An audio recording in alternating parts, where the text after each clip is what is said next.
Hello everyone, नमस्ते। जो कोही पनि अहिले स्पेनमा हुनुहुन्छ, नयाँ आउनुभएको छ र आउन खोज्दै हुनुहुन्छ भने यो भिडियो उहाँहरू सबैको लागि एकदमै इम्पोर्टेन्ट हुनसक्छ। र पहिलो कुरो भनेको अहिले स्पेनमा जो कोही पनि हामी नयाँ नेपालीहरू छौँ, इभन म होइन, र साथसाथै धेरैजना नेपाली दाजुभाइहरू जो विभिन्न देशहरूबाट आउनुभएको छ।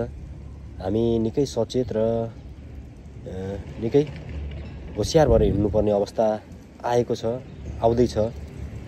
स्पेनमा अहिले निकै नै तपाईलाई चेकिङहरू, अलिकति इमिग्रेन्ट्सहरूलाई अलिकति चेक जाँच गर्ने, अलिकति नयाँ मान्छे देख्यो भने सोधपुछ गर्ने, यस्तो क्रियाकलापहरू धेरै बढिरहेको छ।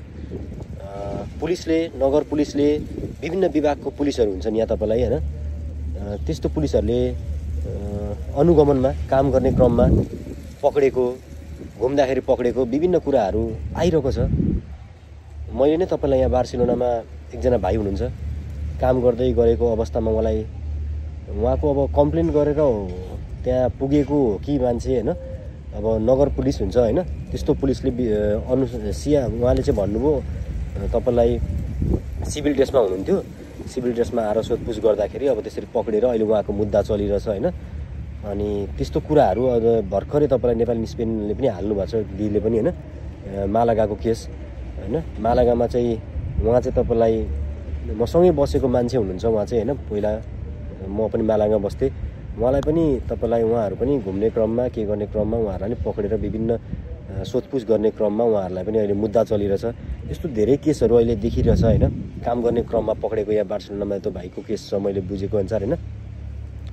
अहिले चाहिँ यो तपाईँलाई यहाँ एकदमै स्ट्रिक्ट गर्न खोज्दैछ, धेरै इमिग्रेन्ट्स भएर धेरै तपाईँलाई गलत गतिविधिहरू, चोरीहरू, विभिन्न क्रियाकलापहरू बढेर होइन कम्प्लेन गरिदिन्छ मान्छेहरूले होइन, रिस हुन्छ, कसैलाई के हुन्छ होइन। त्यो कारणले गर्दाखेरि अब हामीले पाद्रीमेन्तो गरे पनि होइन, हामीसँग डकुमेन्ट भए पनि हामी अर्कै देशबाट आएको मान्छे हो, यहाँ हाम्रो भिसा छैन होइन, वर्क पर्मिट छैन भनेपछि हामी यहाँ इलिगल हुन्छौँ। र कसैले कुनै पुलिसले अब तपाईँलाई त्यस्तो अब चेक जाँच सोधपुछ गर्दाखेरि अब ल त्यस्तो भनेर नर्मल केस भनेर छोडिदिन्छ, नभए प्रायः जसो भनेको अलिकति कोही त अब अलिकति अर्कै टाइपको हुन्छ होइन।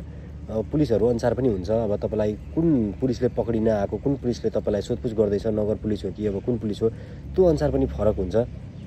त्यो भइसकेपछि अहिले हामी एकदमै सचेत हुने बेला छ, एकदमै बुझेर मात्रै हिँड्नुपर्छ हामीले होइन।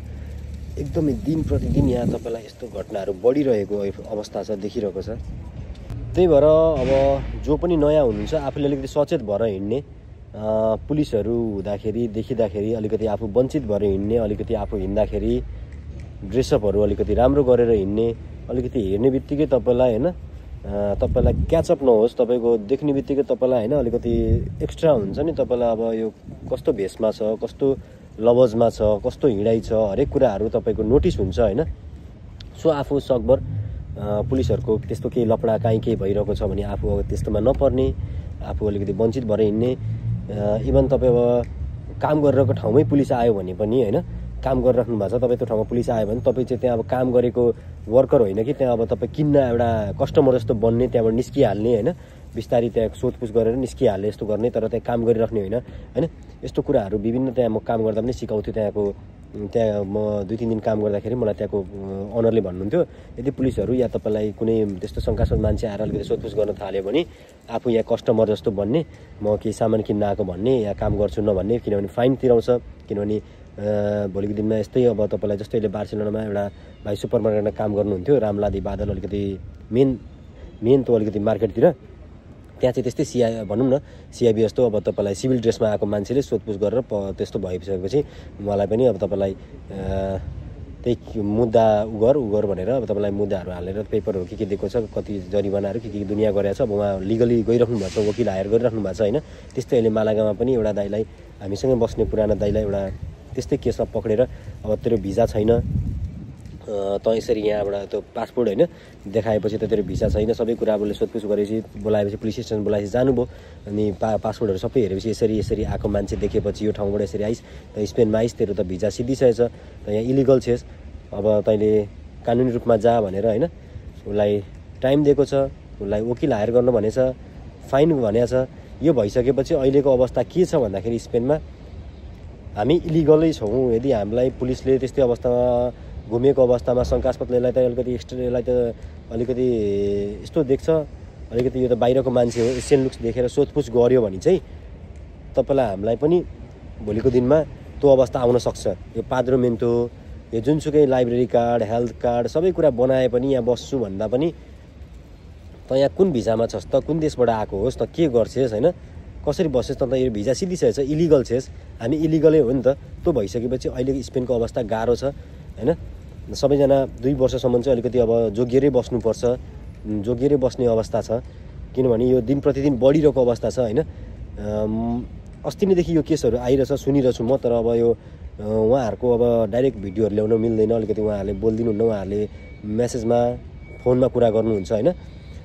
त्यो जानकारीहरू अब तपाईँहरूलाई पनि गराउँदैछु होइन। सबैलाई यो जानकारी गराइन्छ कि अलिकति सचेत भएर अब आफूले हिँड्नुपर्छ, बुझेर हिँड्नुपर्छ। पुलिसहरू देख्यो भने त्यस्तो लफडाहरूमा नपर्ने, सकभर आफू बचेर हिँड्ने होइन।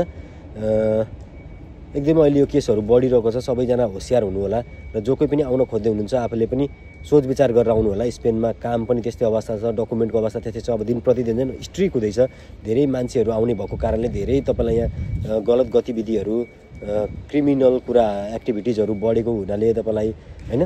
अब तपाईँलाई धेरै नयाँ आइसकेपछि यहाँको रुल्स थाहा हुँदैन, सिस्टम थाहा हुँदैन, कति तपाईँलाई त्यस्तो केसहरू हुन्छ नि त। अब इमिग्रेन्ट्सहरू तपाईँलाई एसियन मान्छेहरू आएर कति गलत गतिविधिहरू गरिरहेको, पार्कमा बियर खाएर बस्दिँदाखेरि पक्रिएको होइन, यस्तो धेरै केसहरू भएको छ। अब मेट्रो हिँड्दाखेरि मेट्रोमा तपाईँलाई अब स्वाइप नगरे त तपाईँलाई नगरिकन होइन, काउन्ट त्यो तपाईँको कार्ड उतो नगरिकन छिर्दाखेरि फाइन तिरेको, यस्तो विभिन्न केसहरूले गर्दाखेरि अहिले धेरै यस्तो घटनाहरू बढेको कारणले गर्दा एकदम स्ट्रिक्ट भइरहेको छ। तपाईँहरूलाई भोलिको दिनमा काम गर्ने ठाउँमा पनि पक्रिँदाखेरि इलिगल उतो हुँदाखेरि तपाईँहरूले पनि लयरहरू हायर गरेर भोलि त्यो अवस्था आउन सक्छ। सक्दो आफू बचेर हिँड्ने अवस्था छ, एकदमै होसियार हुनु होला। एकदम अहिले दिन प्रतिदिन एकदमै स्पेनमा गाह्रो भइरहेको छ, स्ट्रिक्ट भइरहेको छ होइन। अब त्यो हामी यहाँ किनभने सेफ लक पोर्चुगल भएको त सेफ लक हुन्थ्यो, काम गर्न मिल्थ्यो, हामी लिगल भयौँ भन्ने हुन्थ्यो। यहाँ त हामीले लिगल भन्ने कुरै छैन कि, हामी लिगल छैनौँ कि। यहाँ बसे पनि यो बसेको आधारहरू मात्रै हो हाम्रो, हामी यहाँ इलिगलै हो होइन।